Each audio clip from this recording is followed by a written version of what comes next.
Oh, what is going on, football fans? Back at it with another New York Giants video. Wanted to give a quick thank you to everybody that was in the live stream last night, and a real quick thank you to everybody that has stuck with me this year through the thick and thin. Last year was really hard for me as a content creator. I'll be the first to say it. To talk about this football team with how poorly this New York Giants team played. You went into the year with raised expectations based off some of the things they did in the offseason. There was a lot of animosity from within the fan base, and it made me really start to question how much I loved doing this anymore. And this past year really brought my love back for doing this and talking about the New York Giants. But it wasn't mainly the team. Yes, of course, the team playing well certainly helped, but it was you guys. It was your guys' support, the fan base coming together, and it really made me enjoy doing this, as much as I used to when I first started doing this. And it's really motivated me to really try to put forth a lot of content this offseason to talk about this New York Giants football team. And it's been a lot of fun. This whole year has been a lot of fun. And I want to say thank you to each and every one of you guys that watch this channel. So I can't say thank you enough, and expect a lot of offseason content this year where we talk about free agency, the draft. There's going to be a lot to talk about. And I think last night shows you that there's a lot that we still need to build on, regardless of how good of a season the New York Giants had.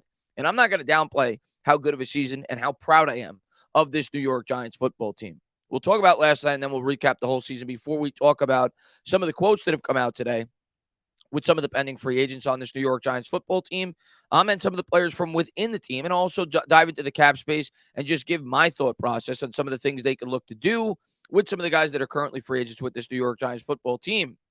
And I think we can't really dive into the other aspects of this team in terms of outside acquisitions with free agency until such time we see the amount of money they're going to have to play with.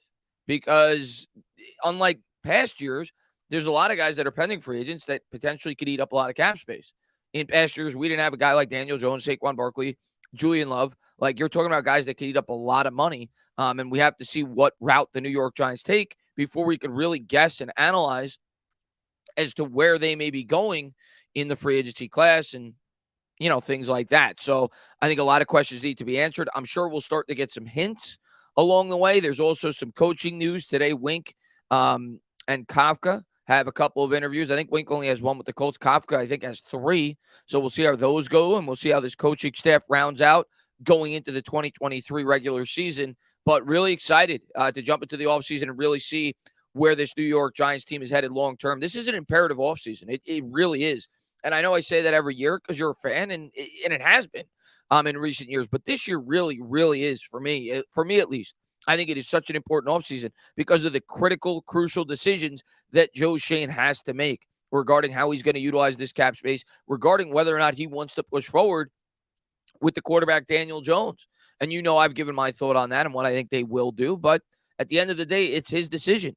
It's also Daniel Jones's decision. I think that's something we have to take into account as fans as well, that I'll speak further on throughout this video and give my full opinion on all of that. But there's a lot of questions that need to be answered. I'm also excited to see how Joe Schoen really handles his first true offseason.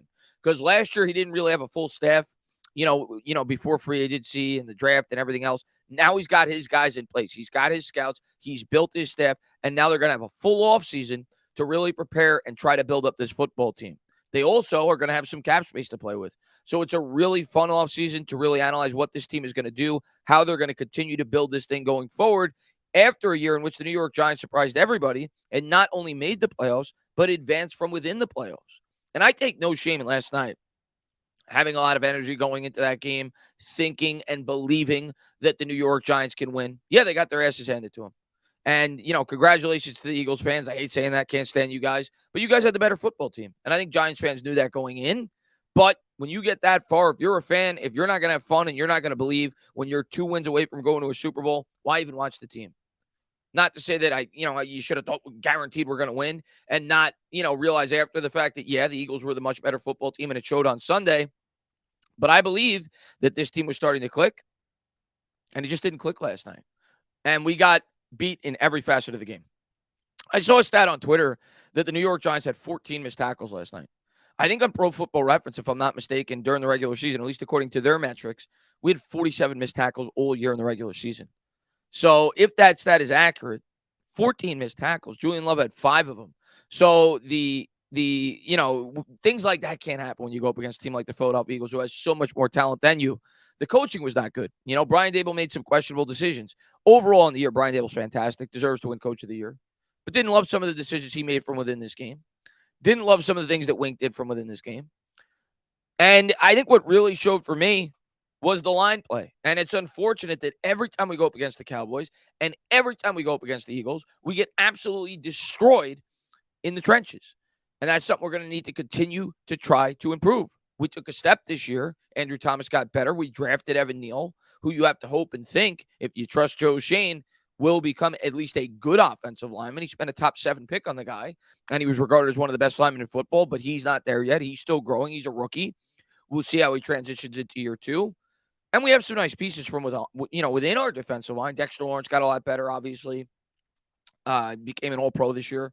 Leonard Williams, really good player, but we still need a lot of depth there. You look at the opponent we went up against in this game, the Philadelphia Eagles. They're rotating linemen in and out. They're completely fresh throughout the entirety of this game. They had 5 sacks on Daniel Jones. They had pressures almost every time the guy dropped back, and our offensive line just couldn't hold up. Our defensive line got very little pressure on Jalen Hurts. There was running lanes throughout the entirety of the game. So I think that's something we need to continue to improve on. The linebacking core is a mess. We've known that all year, and it really showed last night as well. So there's a lot of things, you take out of this game that the Giants need to improve on. And if they intend to compete from within this division, we need to improve our trenches in a big, big way. You can talk about the quarterback all you want, and I know a lot of people are going to, put the blame on him for this game. He didn't play great. And at the end of the day, the quarterback's always going to get more blame and more praise. The week before, he got a ton of praise. He played great against Minnesota, and he put the team on his back. But yeah, there are aspects from within that game he probably got more credit than he deserved. That's just the nature of the quarterback position. The offensive line played out of their mind. And we went up against, not the best of defenses. And in this game, does he deserve as much blame as some fans may be giving him? No, but he's a quarterback. So that's just the way it works. You shoulder the responsibility when you play that position. But for me, the thing that really stood out in this game was the line play on both sides of the ball. Their offensive line dominated our defensive line, and our offensive line got dominated by their defensive line. I also think Sirianni, as much as I hate to say it, outcoached Daboll in that game. He just did. He outcoached Daboll. They came out with a better game plan. Sirianni was even thinking about like small things, right? You think back to like the fake punt, where they came out there rather, and they showed that they were going to punt, and then they rushed to the line of scrimmage and they tried to draw an offsides from the Giants. I thought that was creative. You think about when he went for 2 and he tried to draw them offsides to get an extra yard. It just seemed like he was prepared for every little thing in that game as a head coach. And it did not seem that we were. So you got to give credit where it's due. Still love Daboll. Still love a number of the players on this team. And I still love the direction of this team. This year was the most fun I've had on YouTube covering this team. And my expectations are this team's only going to get better. Now, I can't predict the record next year. I don't know what they're going to do in the offseason. The schedule may be more challenging. But I certainly think we're building towards getting to where the Eagles are. I think eventually we will be there. Probably won't be next year. We still have so many holes on this team. But I think we're trending towards being a very good football team because I believe the guys that we have in place right now with the head coach and the GM. And in the NFL, it could turn real quick. And next year, I expect us to have a much better roster. We have some cap space to spend. Of course, it's going to depend on a lot of the decisions that they make regarding the quarterback position and everything else. And we'll jump into all of that throughout this video of what the quarterback had to say, what the running back had to say, what Leonard Williams had to say. And I'll give my full opinion on all of it. But I just want to do a full recap of the season. It was still an incredible season. There were still so many great moments from this season. There's still so much for me to take out of this season and be excited about going forward, while still realizing there's still a lot that needs to be improved upon. And we knew that going into the year. I think this team far exceeded everybody's expectations with a disappointing end. You never like losing 38-7 to your divisional rival, your most hated rival, at least in I hate the Eagles the most personally. And now you root for the 49ers to hopefully spoil the seasons of both the Dallas Cowboys and the Philadelphia Eagles. And we'll see how that all plays out. But we, unfortunately, will not be playing in the playoffs any longer. But it was nice to not have to start talking about the draft in November, in December. We got a full season, and hopefully next year we could build upon it. But I just wanted to recap that and everything else, and hopefully you guys were recovering a little bit because last night was tough. I stayed on live with you guys as late as I could because I wanted to talk it out with you guys. But let's dive into some of the things that came out today regarding the roster because I think of that immediately is now where my attention goes, and it's where my attention is going to be now for the next several weeks until such time we see what's going to happen with Daniel Jones, Saquon Barkley, Leonard Williams, Kafka, Wink. There's a lot of questions that need to be answered before at least I, as a fan and as a content creator, shift my attention to what we could do with outside the organization via free agency and via the draft on how to improve this team. I need to know what we're working with. So let's dive into all of it. First, we're going to pull up the Leonard Williams quote. And again, take some of this with a grain of salt because this is before they speak to their agents. But Leo comes out and says this. For me, the one thing I really take out of both of what Leonard Williams and Saquon Barkley said, they believe in this culture. They want to be here. And that's something you couldn't say in years past. I think Brian Daboll has built a culture where these guys want to stay here. And players around the league will see that. And I do think we're starting to build something special. But this is what Leonard Williams had to say. This is coming out from Connor Hughes. Leonard Williams said he'd consider taking a pay cut to remain on with the Giants because I want to play with Dex as long as possible. Admits that's something he hasn't really thought about yet, though, needs to talk to his agent. And I'm sure his agent's not going to want him to take a significant pay cut. But one thing I've talked about with Leonard Williams time and time again, and we'll dive further into it when we go over the salary cap, in terms of what I think they could do, he's due $32 million next year. He has a $20 million dead cap hit, however. So to me, it doesn't really make a whole lot of sense to cut him. A lot of people may say $12 million in savings. You could do this, you could do that. I don't think you're going to get a player that is better than Leonard Williams for $12 million. He's still a really good player. It just so happens that he's not worth near that $32 million. And I think a lot of people forget that he didn't sign a contract for $32 million a year on average. He signed a contract for $21 million a year on average. It was 3 years, $63 million. But because Dave Gettleman went out there and spent a ton during the pandemic year, we had to backload the salary. And then this year, because the situation was even worse because of what Gettleman did the prior year, Shane had to backload Leonard Williams' salary yet again. So in the end, it was a $21 million per year contract on average. They just backloaded $32 million of it for salary cap reasons to next year. Now, what the New York Giants could do, if Leonard Williams is willing to do that, willing to take a quote-unquote pay cut, they could try to work out an extension. It would depend on what he was willing to get paid and how they'd be able to spread out that money. But that could go a long way towards giving us a lot more flexibility for next year's cap. And the cap only goes up by 10% every year. But I'll talk about some of the things that I could see the New York Giants doing to create as much cap space as possible to try to retain guys like Daniel Jones, Saquon Barkley, and maybe bring in an outside free agent for next year's roster. But this would definitely be an avenue that they could go. I don't know what he'd be willing to sign for. I don't know what his agent would be willing to do. But say he was willing to take a 3-year, $50 million extension or a 3-year, which would be, still almost $17 million a year. So let's say $18 million a year, whatever that, what would that be? That'd be $54 million. 3 years, $54 million extension on top of the 32 he's due this year. That's a total of $86 million over the course of 4 years because you gave him a 3-year extension. So now you're talking, instead of $32 million against the cap this year, you could spread it out where it's maybe 17 or 18 against the cap. When you throw in, guarantees and things like that, maybe you could add a void year at the back of the contract. You could get a lot more creative if you were given an extension like that. And maybe, make it a contract where you could get out of after, say, 2 or 3 more years. It gives Leonard Williams more stability, and it also gives you a lot more wiggle room this year where you get to retain one of the better players on your defense, a defense that already has a lot of holes. So it's good to hear. That's good news that Leonard Williams came out and said that. We'll see if anything comes from it, but it's certainly good news, and it's not something I'm going to ignore, and it's something I've talked about now for months. When you look at the salary cap, that is, I think, probably one of the smartest things they could do if Leonard Williams is willing to do that. And at least according to him from the post-game press conference, it sounds like it's something he'd be open to doing. So I think that's really good news coming out from Leonard Williams. Next, we're going to touch on Saquon Barkley. Of course, he's going to be a major question mark because we don't know what his market's going to be. You can watch the video on Twitter. It's a little bit more in depth, but this was the bulk of it, the headline grabbing quote that came out from Saquon Barkley regarding his market when pressed upon it by the members of the media. What sort of contract is Saquon Barkley looking for as he hits free agency? I'm not looking to reset a market. I'm realistic. Having 2 years of injuries doesn't help, but I think I was able to show the caliber of player I am. So basically, he's coming out there and he's saying in so many words, I'm not looking to be the highest paid running back in football. I realize due to the fact that I'm 25, 26 years old, I've had some debilitating injuries the last couple of years. I've missed a lot of time. I may not be worth, what Christian McCaffrey was worth when he signed his contract, which I think was like $60 million over 4 years, whatever it was, $16 million a year, whatever it was.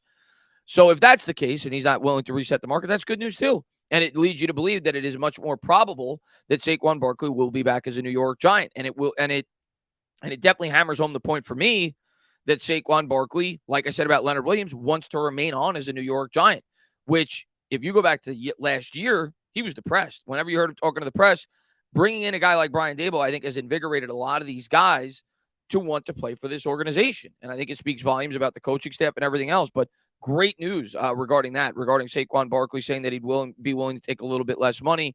And he's not, looking to reset the market. Again, he's going to talk with his agent, I'm sure, and he's not going to take pennies. He's going to want to get what he feels is market value.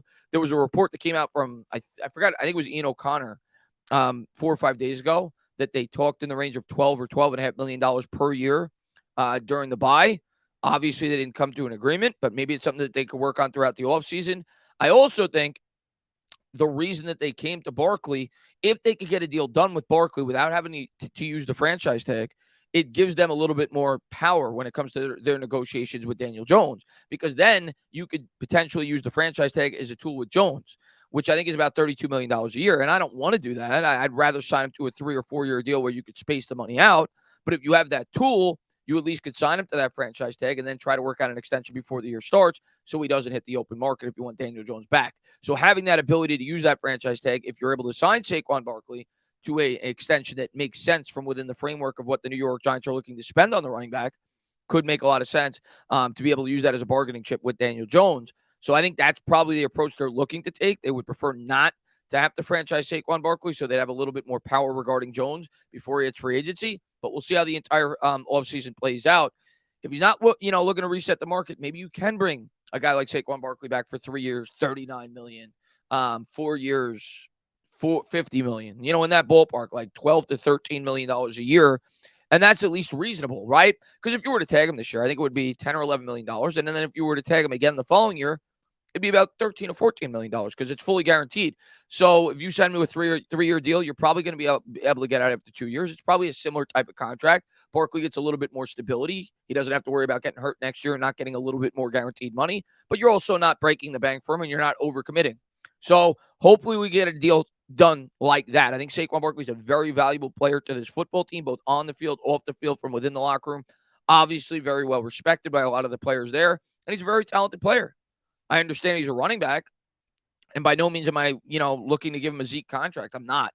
I don't want the New York Giants to do that at all. I don't want to give him a Christian McCaffrey contract. There's just way too many holes to fill in this football team. But I do hope there is some kind of medium that these guys can come to, and it sounds like that Saquon Barkley potentially is open to doing that. But we'll find out when the dollars and cents come out. But I think that's good news regarding the Saquon Barkley front.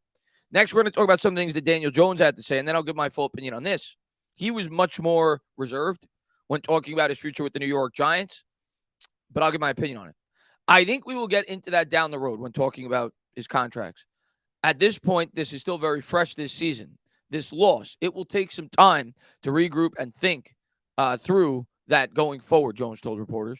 Jones did note that the future seemed bright for the Giants, but then when pressed on it, he again avoided giving a definitive statement on his desire to return. Like I said, we will cross that bridge when we get there. I really enjoyed playing here. I appreciate all of those guys in the locker room. It's a special group of guys, and I have really enjoyed being a part of it, he said. We will figure out where that goes. But I have nothing but love and respect for this organization and the group of players in the locker room. And a lot of people hear that, and they compare it to Saquon Barkley, and they say, wow, Daniel Jones may not want to be back here. I read it differently.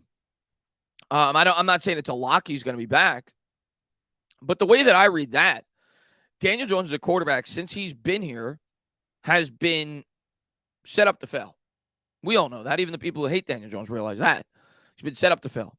He's never really been given a real opportunity. Whether it be constant instability with head coaches, with offensive coordinators, with very little wide receiver help. For God's sakes, his best wide receiver since he's been here is probably an old Golden Tate. They haven't gotten him a whole lot of help. I think we could all agree on that. This year, Daniel Jones finally gets a pretty good play caller, and he starts to show you, what he's potentially capable of, with the possibility of being capable of a lot more. Knowing that he's limited due to the lack of help in this offense from the playmaker standpoint with the wide receiver, the fact that it's his first year working with Brian Daboll. You figure year two, you look at a lot of these other quarterbacks around the league, the jumps that they took year two in their systems, Jalen Hurts being one of them, getting more help, obviously, with A.J. Brown, Jared Goff being another, obviously, with the Detroit Lions. And Daniel Jones knows at this point in time he has some value. Teams around the league have seen the way he's played. with the lack of help that he has around him outside of Brian Dable, Saquon Barkley, Andrew Thomas, but the overall line is not good. The wide receivers are not good. And there's a lot more help that this guy needs and any quarterback would need in this situation.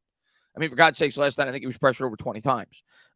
So when we go up against a really good pass rush, the lack of talent on our offensive line really shows, and it showed last night. So Daniel Jones realizes this. He realizes he's worth something, and I think he's trying to use his leverage. And I can't hate him for that. Can't knock him for that.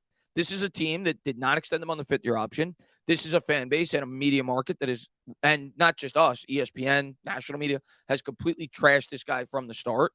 And he knows he's had to deal with a lot, and he knows he's going to have to continue to deal with a lot if he signs a contract with the New York Giants. So I think as fans, we got to also think about it from the mindset of Daniel Jones and not just the New York Giants themselves. I'm sure he wants to come back here. He'd probably be willing to take a little bit less to come back here because there is a big advantage for him to come back here, to be able to continue to play with Brian Dable year two in the system. If he were to leave the New York Giants, it'd be more constant instability. So for the potential for long-term success for Daniel Jones to develop into a franchise quarterback, it would probably be in his best interest to stay with the New York Giants. But I think it comes with him having to use a little bit of leverage if I'm him. I said to myself, one, I need to know the plan. What are you going to do? Are you going to go out there and get me a number one wide receiver? I need to know that before I sign you, give you a 3 or 4 year contract, sign a 3 or 4 year contract. Are you going to get me a wide receiver? So I think he needs to sit down with Joe Schoen, and he also has to be fairly compensated. And we'll see how that all plays out throughout the offseason. Joe Schoen never drafted the guy to begin with. Would I like for him to come out and say, yeah, I'll take – I can't wait to come back. I'm not looking to, so-and-so. But I don't think he needs to say that. I think Saquon Barkley, it's more relevant because Barkley is a guy at the running back position that is capable of resetting the market. A lot of people feel he's one of the 2 or 3 most talented running backs in football. A guy like Daniel Jones, I think at this point has proven he's a starting quarterback that is trending towards being a very good starting quarterback if he can continue to grow. But he's not Pat Mahomes. He's not Josh Allen. Like Saquon Barkley, in terms of talent, is the Pat Mahomes, or at least near Pat Mahomes of running backs. So I don't think Daniel Jones needs to come out and say that. I think we know that he's not going to reset the quarterback market. We just feel like he's going to get a starting quarterback salary, which in today's day and age is basically $27 million plus as the market continues to go up. So that's where I would expect it to start at a bare minimum. I think it'll be a little bit higher than that. And I think Daniel Jones looks around the league and he sees all the potential suitors with the Jets, with Washington and everything else. And he knows that the New York Giants are going to have to make a really tough decision. And he knows that if the Giants aren't willing to pay him, somebody else is going to. Somebody else is going to see value in him. So I think he's trying to leave his options open. And I think that's agent speak, much like the New York Giants when they praise their players. They haven't come out and gone over the top when they've talked about Daniel Jones because they realize there's going to be a negotiation that has to take place. And both sides are trying to maintain as much leverage as they possibly can. It's a business. That's the way it works. I just hope for all parties involved and for Giants fans, they're able to come to a reasonable conclusion and be able to sign both of these players and continue to build with this football team. But that'll be the biggest question going into the offseason. But I wanted to give my opinion on all that. If they were to decide to franchise Daniel Jones, this would be the price, or at least estimated price, $32.45 million. Now, you also have the option to the exclusive franchise tag, which is like $45, but we're not doing that. Now, this franchise tag, I'm almost positive if they were to sign him to that, if somebody were to exceed the contract, they'd have the option to, but they'd have to surrender, I think it's 2 first-round picks. So I don't see any team doing that. And I don't think a team's going to be willing to give up 2 first-round picks for Daniel Jones. So if they were to sign him on this franchise tag for $32.4 million, they'd be able to keep him. The problem with that is you can't move that money around. That's a full 32.4 that goes against next year's cap. So if the Giants had to get to that point to use the franchise tag, I'm not saying they wouldn't be willing to do it. Teams have done it. Kirk Cousins was franchise tag several times. Dak Prescott was franchise tag several times. It happens when teams are kind of, in a wait-and-see pattern and they're not quite sure if the guy is worthy of like a Pat Mahomes, Josh Allen type extension if they can't come to an agreement. But I don't think that's the goal for the New York Giants. If they have to utilize that tag, I would think they try to work something out before the start of the season so they can move money around. So I'm still of the mindset. I think he's going to get a 3 or 4 year deal. But listen, if the Giants aren't willing to pay him, somebody will. And Daniel Jones realizes that, and he's going to try to make as much money, or at least, the fair market value of what he thinks he is worth. And I can't blame him for that. He plays the quarterback position. He takes a lot of scrutiny, from the media and everything else. And I hope it all works out. And we'll see. I think that's the biggest question mark going into the offseason. As far as the salary cap goes, this is an estimate on Spot Track. Currently, the New York Giants have $52.5 million in space. That changes. I think like a week or two ago, it was like $55 million. So I don't know how that'll, how they come to that conclusion, but we'll just say it's accurate as is at $52.5 million. If you look at next year's salaries, we'll start with Leonard Williams. If you look at the very top, Leonard Williams in the gray column is due $32.26 million. If you were to cut him, it would still cost us $20.2 million, which is the number in the parentheses to the direct left. So what you do when you see this is you take the gray number, the 32.2, and you take that 20.2 and you subtract it. So that's how you come to approximately $12 million in savings if you were to cut him. Now, if the Giants, like I said earlier, were able to extend a guy like Leonard Williams, that could free up, say, $10 to $12 million on this year's cap if you're able to do something along the lines of what I said. So suddenly that $52 million would become $64 million. And the other big thing you could do is the Kenny Golladay. And Kenny Golladay, if you look there, would be a $14.7 million dead hit if you were to cut him, and 21.4 if you were to keep him. So that's 6.7 in savings. But the other options that the New York Giants have is they could split that in half. If they wait till June 1st,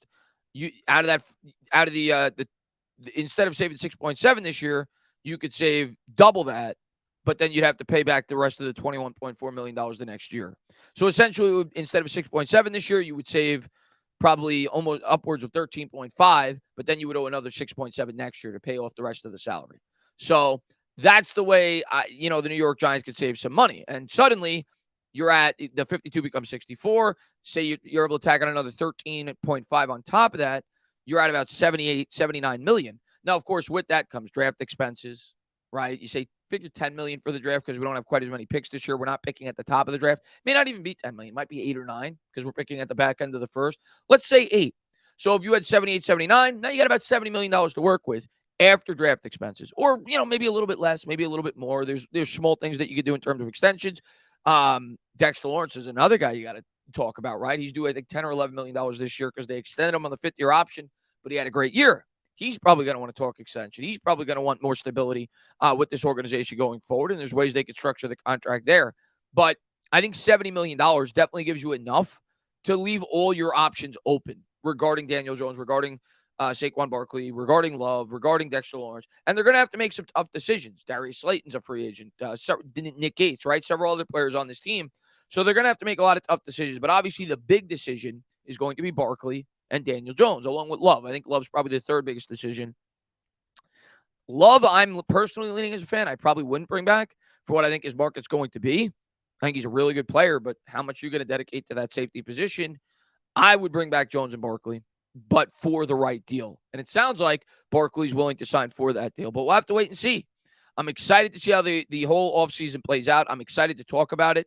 I'm definitely going to have a video up tomorrow because I'm sure there's going to be quotes that come out from Mara and Shane and Dable, and there'll be a lot more interest. But I wanted to kind of have a longer podcast for you guys, just going over the beginnings of what we're looking at for the offseason, some of the quotes that have come out from some of the players, briefly recap the game from last night, briefly recap the season, and just, again, show my appreciation to each and every one of you guys. You guys make me want to come on here and talk about this team. And this year, you guys have really given me a lot more motivation to do so. I've had so much fun, and I cannot wait to add a lot to the channel this offseason. I mean, I plan on having guys come on and do film evaluation, for potential draft prospects, mock drafts. It's going to be fun. It's going to be a really fun offseason. So I'm looking forward to talking about it with all you guys. But obviously, you still probably need a couple, days, weeks to recover before we really jump into it. A tough end to the season, but a very good season nevertheless. As always, guys, if you like what you watch, please subscribe. Drop a comment. Maybe give me a little thumbs up. Cheers.